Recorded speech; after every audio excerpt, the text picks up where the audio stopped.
Welcome to the Nerd Party.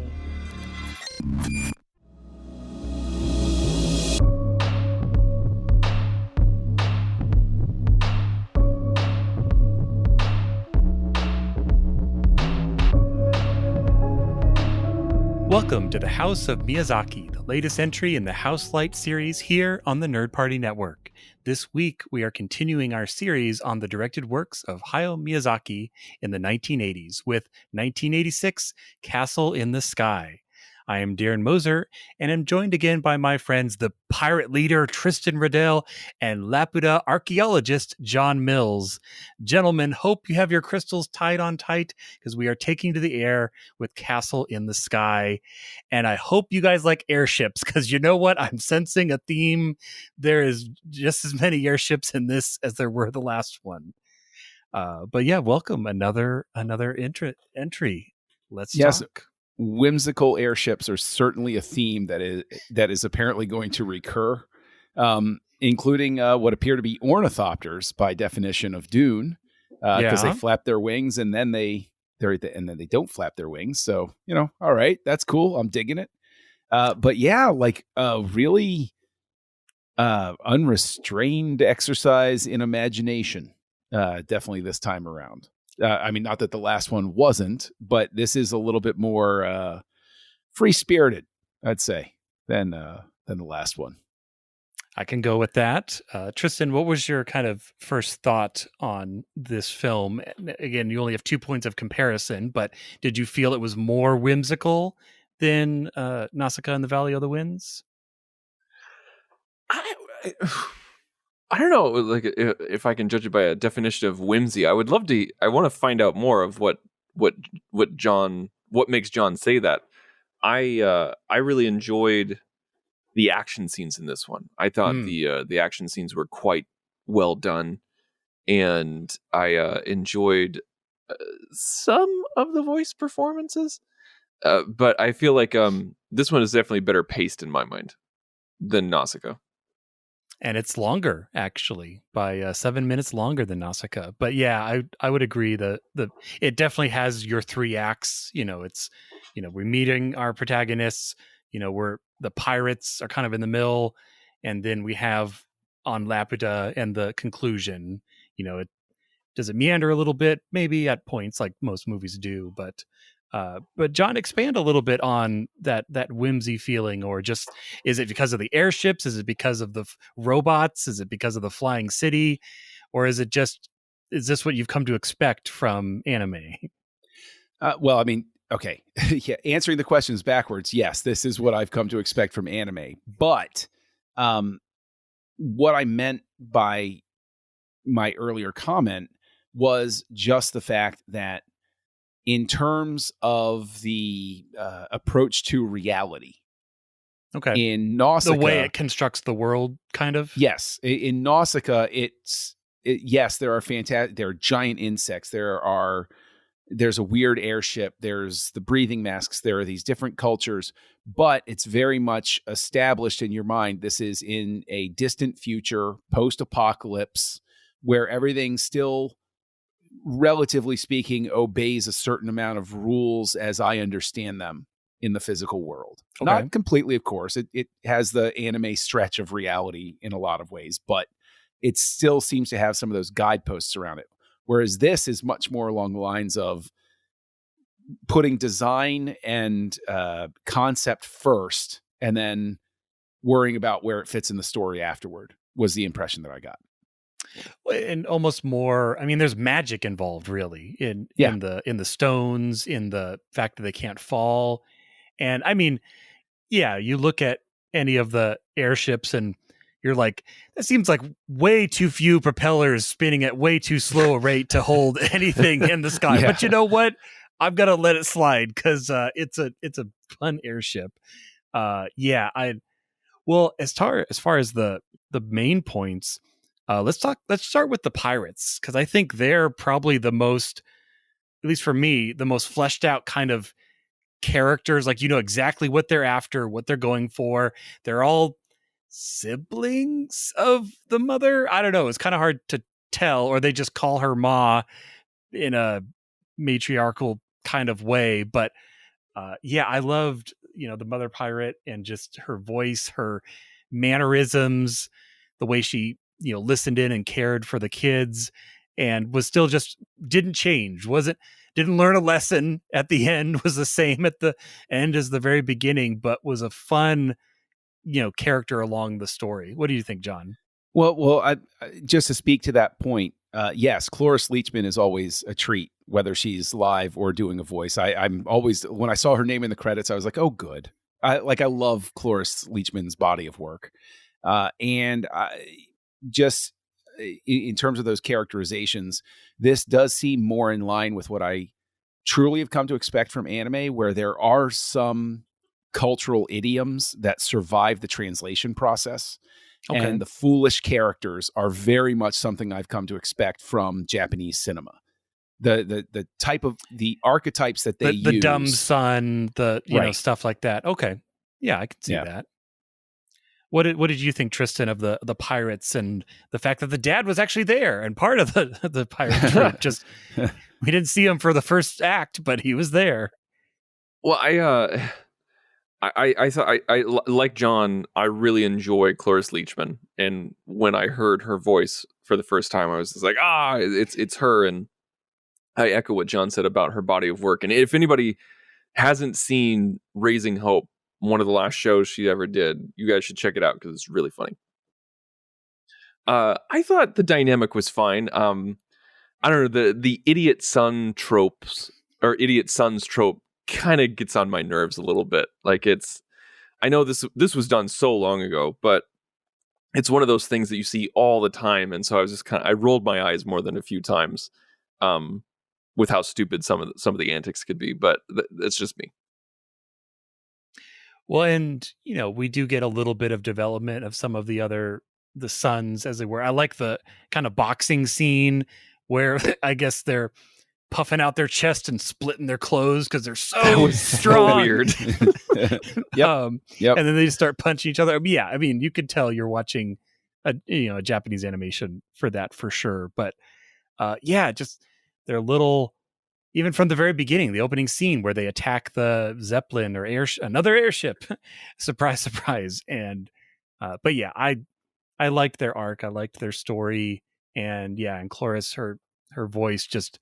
It's not grating. It's just the right pitch of like motherly nasality or something like that. You know what I mean?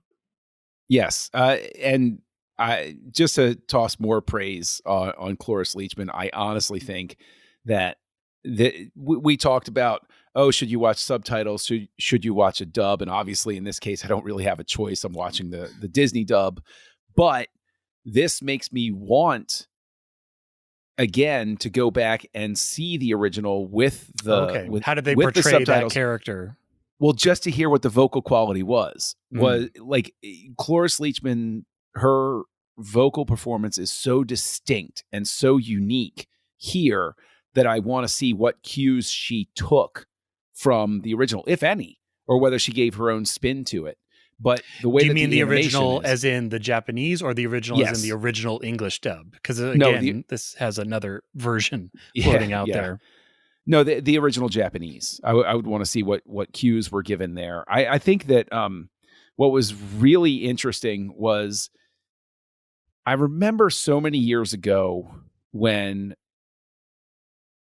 we first found out that Mark Hamill was the voice of the Joker on Batman the Animated Series. Okay. It blew my mind. Right. Because you don't think that character or that person is that voice coming out.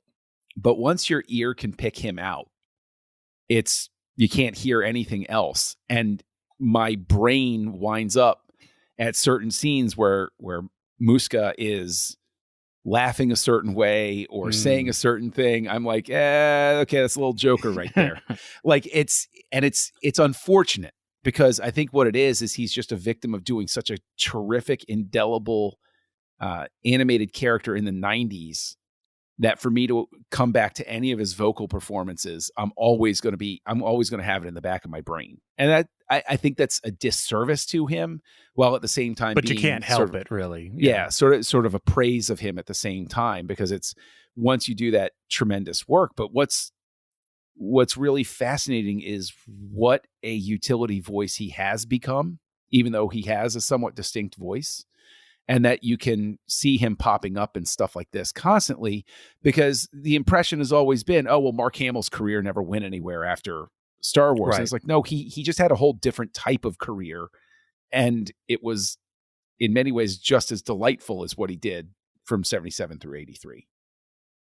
Yeah, no, I want to talk about Mark Hamill more, but I thought for me, I had kind of the same sticking point with Jim Cummings, who was the voice of the General Musoro, because again, that he has he can vary it a little more, I think, than Hamill. Like he just has maybe 8 or so go-to voices, but it's that voice, that Tigger voice, that gruffness that you can hear.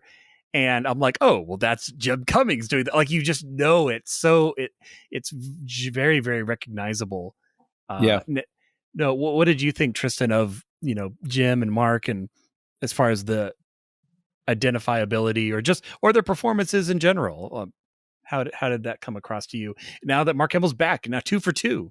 He's I promise he's not in every single one of these movies.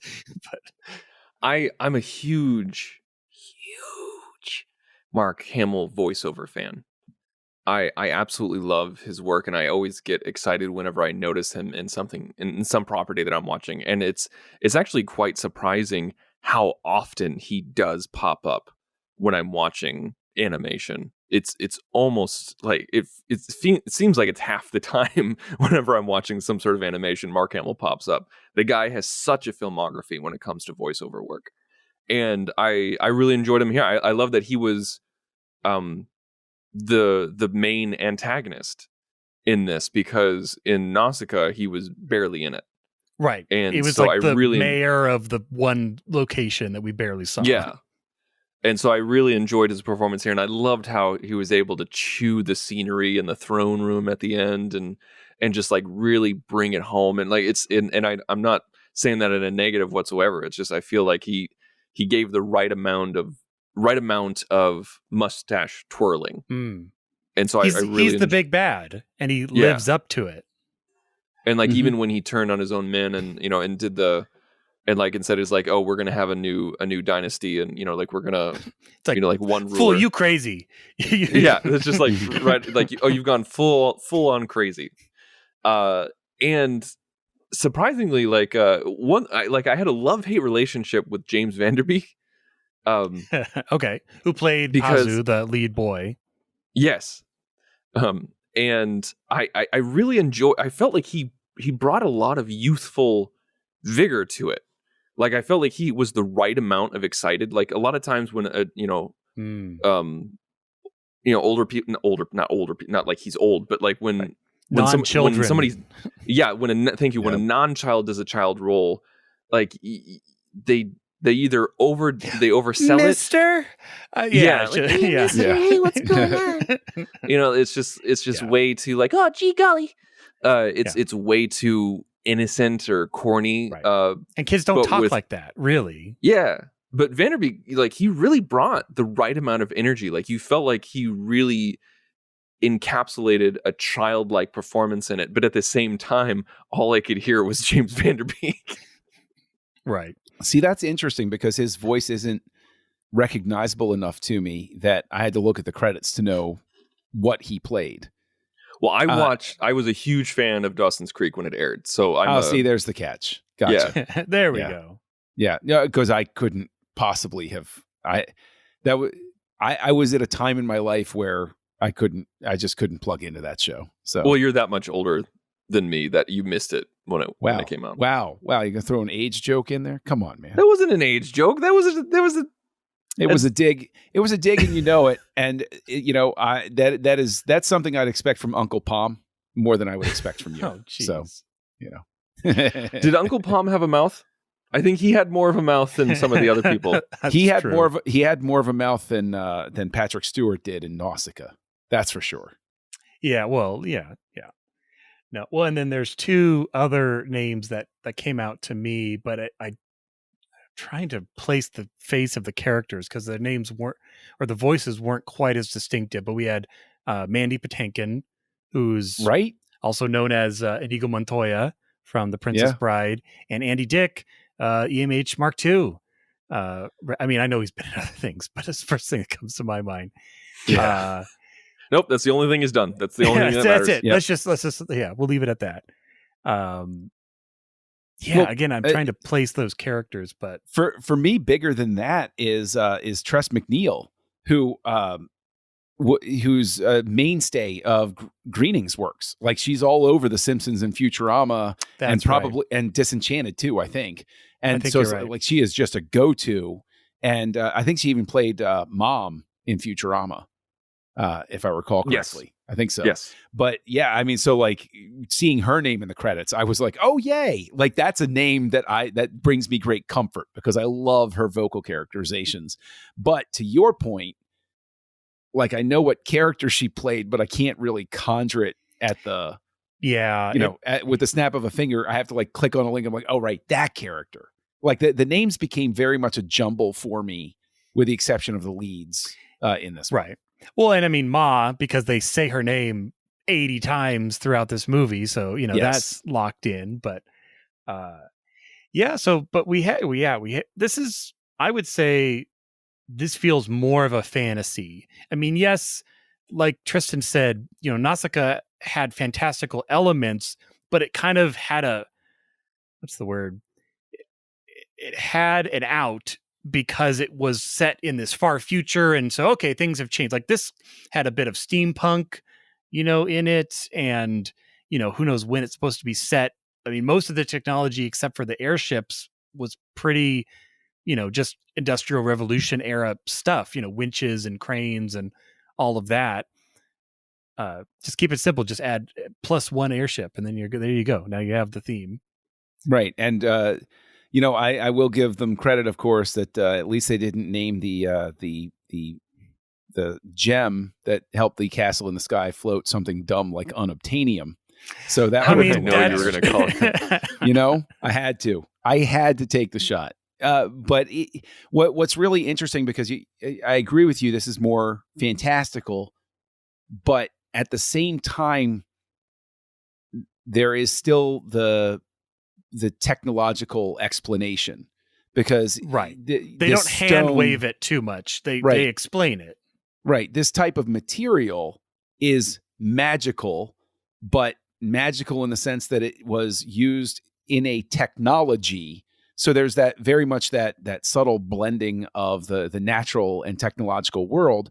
This castle in the sky is another example of a society that had nature and technology in harmony, if you will, because both coexisted in literally the same spot. The robot was the caretaker for the animals and the plants, and while the city is overgrown with this magical like it's like the technology at the center is less important than the natural world around it, sort of thing. Right. Well, yeah, and they drew, Mark Hamill as Muska draws extreme attention to, these roots, they're everywhere. I'm going to burn them out. And it's very clear, this dichotomy of, I want the power of Laputa, but it's gone at this point. It's been taken over by that great tree, which actually survives and extends into the sky at the end. And so what about that? Sorry to cut you off, but like, speaking of roots, there are so many times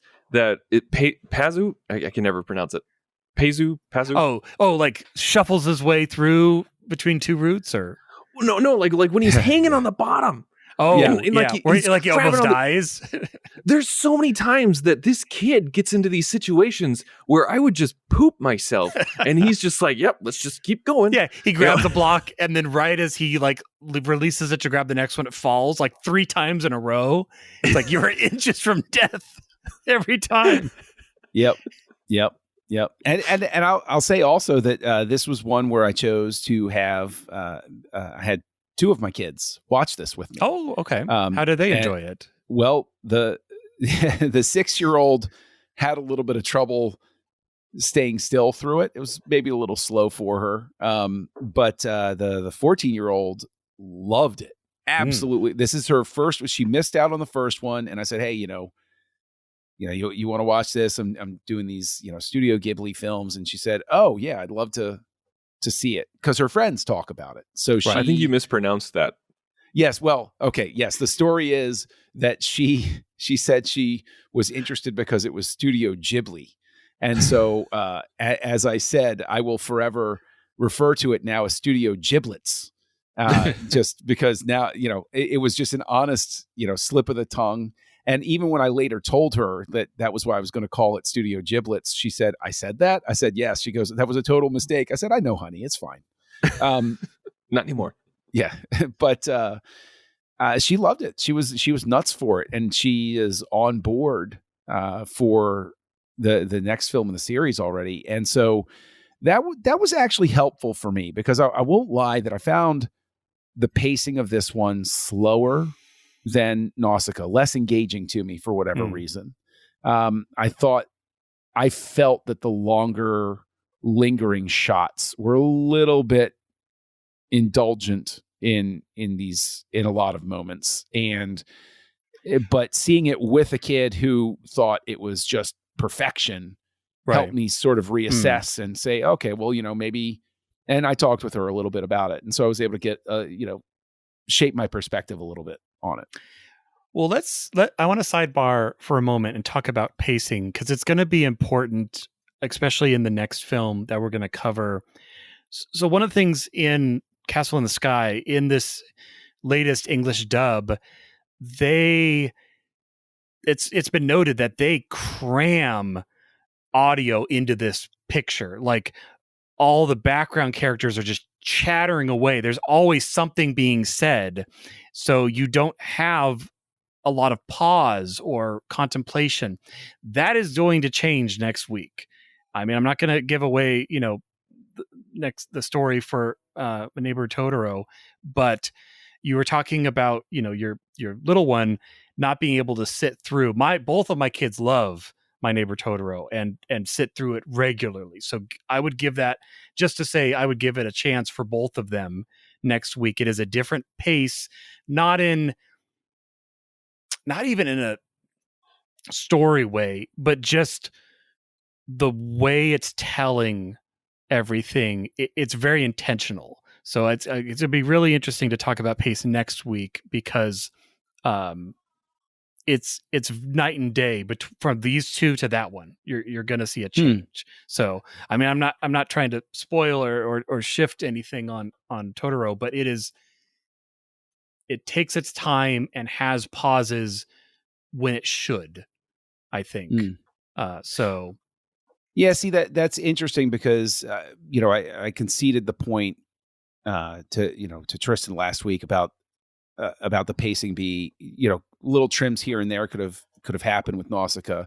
I definitely think that's the case here too, that there were moments where they could have really tightened some stuff up, because I did start to feel the runtime at one point.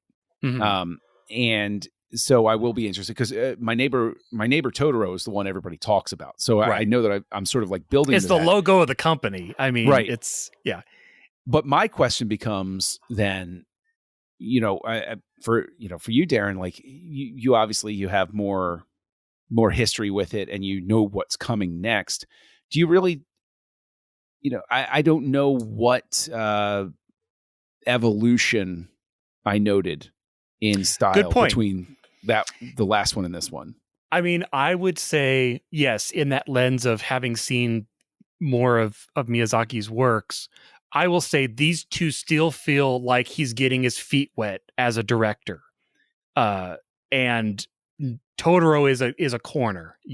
I'm pretty confident you will feel that he's coming into his own, and the choices that are made and the way the story is presented is much more, I say mature, but not in an old way, but just in it's my third outing, and I know more of what I'm doing, versus I drew this Magna, and now we're going to put it into a show, and then now we're going to tell another story. And I mean, this is 86. It's only 2 years after Nausicaa.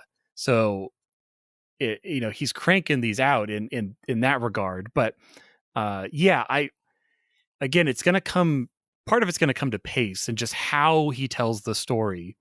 But there's a lot of similarities, in these two, besides just airships and Mark Hamill, because they're apparently a constant. But yeah, no, I would say between these two, I liked the through line of where we were going, as far as I don't feel we jumped around as much in this one compared to Nausicaa. Nausicaa was like, now we're over with this group, and there was too many players on the chessboard in Nausicaa to kind of sort it out. Whereas this, it's like, it's the boy and the girl, it's the army and the pirates. It's like 3, and they keep it at that, as opposed to like 6 or whatever. Nausicaa had a lot more players involved. So that was my overall feel. Did you feel anything, Tristan, as far as the shift between Nausicaa and Castle in the Sky from, again, a storytelling or directing perspective? Maybe not from a storytelling or directing perspective, or any John, other perspective. Then yeah, I can get what you're saying about pacing, even though like I enjoyed the pacing of this one more because I felt like the action scenes were that much better and more explosive, that it kind of carried me through the duller parts. I think that's probably the difference between my viewing of this and my viewing of Nausicaa, because I felt like the action scenes were just kind of fine in Nausicaa, and then it was way too long in between.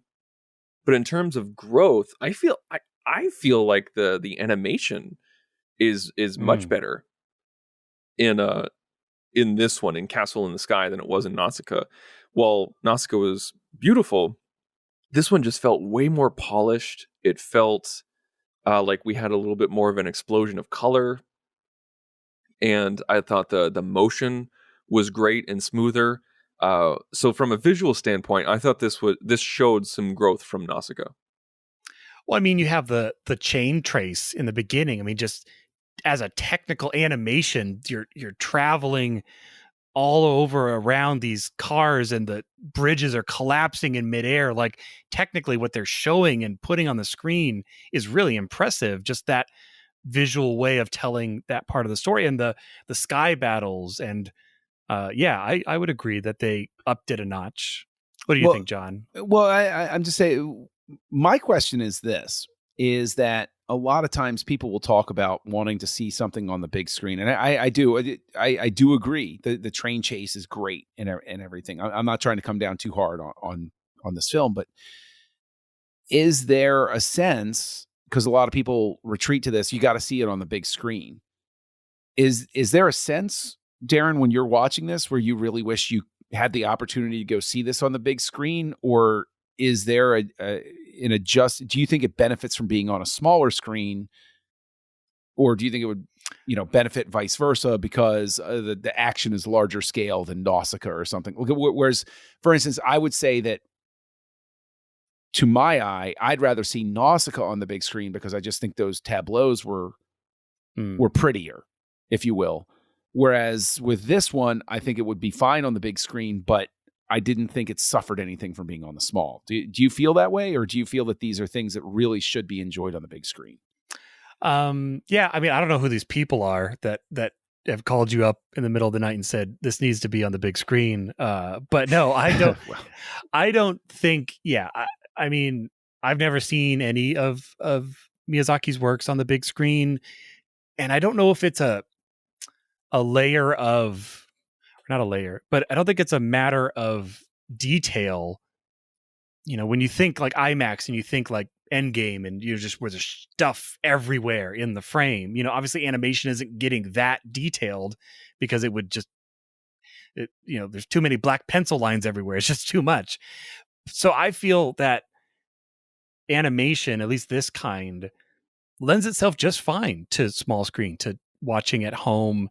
I don't feel like I'm missing anything out. I don't feel like, I didn't feel like I was inside the airship battle because I didn't have wraparound cinema experience. Instead, it was, I can watch it comfortably on my monitor or my television and feel just as engaged, on the wall versus being in the theater. So yeah, I hadn't really considered it one way or the other, but yeah, my instinct would be that it's not really, anything's lost for this kind of a story, or not even this kind of story, but this kind of animation. Well, that's but fair. What about you, Tristan? Would it put your butt in the seat in theaters if you had the option? Because No. they do come up every once in a while. They'll have a re-release in theater, but No, those people haven't called you. The people that called no, John. they haven't called me. No, it takes a lot to get me to the theater. Even before the world caught on fire, it took a lot to get me to the theater, and this wouldn't move the needle. And animation rarely does for me. To put me in the theater, I need like a Nolan to take me to the theater. So you're saying that the problem isn't them, it's you. I guess that's one way. Well, I'm just trying to boil To it down. dissect what I said. I don't know. No, I mean it's just interesting because there are so many movies where you have that back and forth about seeing it on the big screen, like Star Wars or Alien or anything like that. And so I'm just always intrigued because that animation discussion never seems to happen. In all my life of watching anime, I've never had somebody say, well, you got to see Akira on the big screen. Like they've never thrown that at me. And so I just have always found it interesting why there might be that sort of disconnect that at the very least, the people that I know, I can't say that they're representative of an audience as a whole, but is it possibly just because one of the theories that I've heard or that I know that somebody has that has offered it to me is that Disney is responsible for that because Disney spent so much time as a company, not as, the artist who established the company, but Disney, the company, spent so much time inculcating American audiences with the idea that animation is only for children, that's why there isn't that sort of ingrained urge for us to regard it as art the way that, say, we're approaching Miyazaki as art. Like we're learning over time to approach animation as art, but the general public has been beaten into approaching it as, oh, that's just a kid's movie sort of thing. Yeah, pretty lights and colors. No substance there, which we know better, but yeah. Of course. Yeah. Yeah, no, I think it'd be interesting because I mean there are more recent Miyazakis that could have been seen in theaters, but I don't feel that this would be enough to get me out. Maybe Totoro, but I would say that I don't feel like these movies are trying to be spectacle in the way that you need to be in a large theater to enjoy it. Mm-hmm. Not that they're any less rich or the stories or the complexities or anything. It's just not the selling point I think they're going for of, we got to get the butts in the seats. It's like, no, we're going to tell this story and there's going to be airships in it, dang it. Because that's what we do. Well, what about the music? Because sometimes we often overlook the music. But again, we have the same composer with Joe Hisashi. And I didn't have any real earworms in this one, like we did in Nausicaa and the little lullaby. But again, I felt the battle music was thrilling, kind of swashbuckly, with the pirates and the airships and things that were going on. And, then you have the Laputa, themes of, kind of mystical and magic. But what did you think, John, of the music? Did you feel like, I could tell this was the same composer as Nausicaa, or how did that come across? The feel is the same, but I thought that I did think that the score blended better this time. It did not call attention to itself with like those abrupt endings in the middle of conversations that happened last time. It seemed and now silence. Right. It seemed like it was approached a little bit more the way a film score typically is, which is, let's bring some emotion to some scenes here and let it breathe a little bit. But at the same time, to be fair, there's nothing as memorable as, say, the main theme of Nausicaa. There's nothing from this that really sticks with me in that sense. Is that a good thing? Is that a bad thing? I don't know. It depends on your point of view, right? Right. But from my perspective, I would agree with that. yeah, there's nothing that riled me up that was like, yeah, I want to go listen to that. It was like, it's there and it works. Right. That's good. What about you, Tristan? Are you ready to grab the album for Castle in the Sky? This was kind of on the same level as Nausicaa for me. It I felt like some spots aged better than others. But yeah, I'm kind of with John on that. Like it blended much, as I've said several times before in this podcast. I really enjoy the action scenes, and I think the action music is where it really hit its best. Yeah. No, and all the action scenes I think were great in this. And maybe that's all it's all storytelling is, guys, is action scenes with other stuff in between. And if you get the formula just right, stuff you got to get through. You're gonna get to the next action scene. Well, maybe it's a little more complex than that, one would hope. But yeah, well, we've covered music, we've covered animation, impressions, characters, voices, Mark Hamill, airships. Mark Hamill is his own category. He's his own bucket. Hey, he's 2 out of 2. So, so if there's anything else, let's go into our ratings. So, John, what would you rate Castle in the Sky, your second Miyazaki that you've seen, on your scale of 1 to 5? I'm going to couch it this way, that my initial rating was lower, and giving it time to breathe and having that conversation with my kid helped it a great deal. But I still was not as charmed by this as I was by Nausicaa. Nausicaa is something, again, that I could see myself going back to. This I would not avoid, but it didn't strike me in that same way. Right. So you're saying this is Iron Man 2 to Iron Man 1. It's still no, a I'm movie, not, but I'm not insulting it. Okay, let's be clear. All right. My goodness. No, this is I would say this is a solid 3.5. I enjoyed it. It just didn't charm me as much as Nausicaa did. And I know so much of that has to do with personal preference and all of those different sorts of things, but as much as I enjoyed the Ma character and I thought she was fun, it's almost as if those types of moments and characters were flashes of engagement as opposed to a sustained amount of engagement. So 3.5 from me. All right, Tristan, what about you? How many airships in the sky or mystical glowing rocks would you rank Castle in the Sky?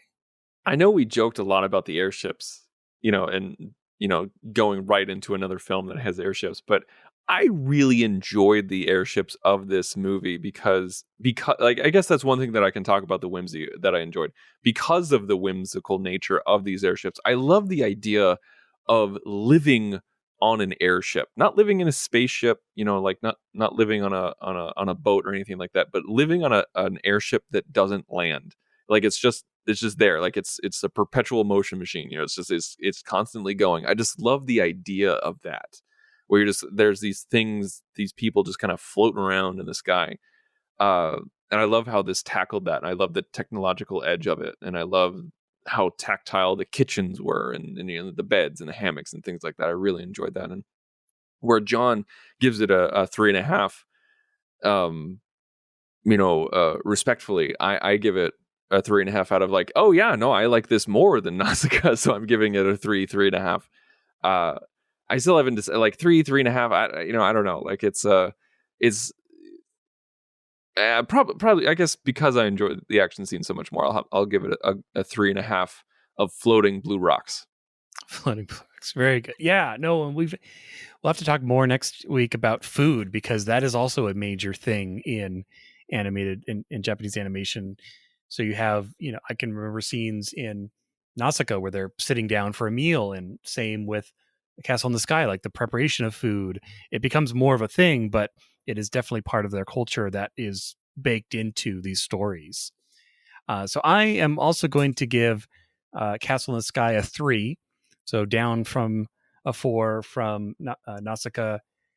But I think, again, not a bad story, but I kind of same vibe as you, John, where it's like, I don't feel I'm going to go back and watch this one again. There's many other great ones that I would watch unless I'm doing some sort of watch through for a podcast or something like that. Something crazy. Right? Some crazy people do that. But yeah, no, I love the airships. I love the voice cast, the story. It's just the right amount of whimsy, and I think, kind of like we said with the main two, the kids, like I feel they nail it pretty well for the level of spunk and open-eyed wonder. Like, it doesn't get annoying. It's kind of right on the edge of that, where it's like, okay, I'm going to go along this. You're having an incredible day, so let's just go along with this incredible day that you're having as you find the magical floating castle and just see, what's happening. And it's nice because it's fun and it's upbeat. It's not like, yes, we lived on the flat earth before the sky ships came and it was dreary and black and life was no fun. It's like, no, that's not this kind of story. This, the kid has, he's had hardships in his life, but he doesn't dwell on them, and he's moving on to the next thing, and he has his goal, and his goal is to be in an airship, and like all children.